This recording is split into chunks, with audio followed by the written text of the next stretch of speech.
Am I supposed to answer you that question? It's my personal. This is a press conference, official press conference. কাজী সালাউদ্দিনকে প্রশ্নটা ছিল, আপনি কি আবারও বাফুফের সভাপতি পদে নির্বাচন করবেন? উত্তরটা এড়িয়ে গেলেও টানা ১৬ বছর ধরে দেশের ফুটবলের সর্বোচ্চ আসনে থাকা কাজী সালাউদ্দিন এবারও দারুণ গতিতে ছুটছেন সভাপতি হবার দৌড়ে।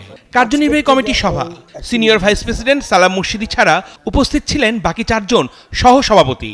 আগামী অক্টোবরেই এই কমিটি শেষ হচ্ছে ৪ বছর। আগামী নির্বাচনের দিনক্ষণ ঠিক করতেই এই বৈঠক। ২৬শে October we have fixed the date for election. আজকের থেকে all activities will start. So that is the main brief. বর্তমান কমিটির মেয়াদ শেষ হবার ৩ সপ্তাহ পরে নির্বাচন আয়োজন করার জন্য বাফুফেকে নিতে হবে ফিফার অনুমতি। কী কারণে পেছাতে হচ্ছে নির্বাচন, সেই ব্যাখ্যাও দিলেন বাফুফে সভাপতি। All activities of election যদি সেপ্টেম্বরে করতে হয় তাহলে অগাস্টে all activities এসে যায়।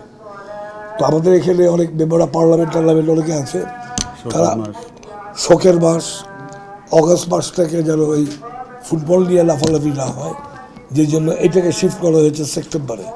সো সেপ্টেম্বরে করলে অক্টোবরে ইলেকশন হয়। মেয়েদের বোধহয় ওয়ার্ল্ড কাপের জন্য হোটেল টোটেল অনেক কিছুর প্রবলেম আছে, we could do it. So best time board has decided যে ৩ সপ্তাহ পরে ২৬শে অক্টোবরে ইলেকশন আমরা করবো with the permission of FIFA. যতই ঘনিয়ে আসবে নির্বাচনের দিন, উত্তপ্ত হবে ময়দান, চলবে টেবিলের খেলা, সবাই লড়বে পদের জন্য। মাঠের ফুটবলটাকে এগিয়ে নেওয়ার কাজটা দায়িত্ব নিয়ে কয়জন করেন?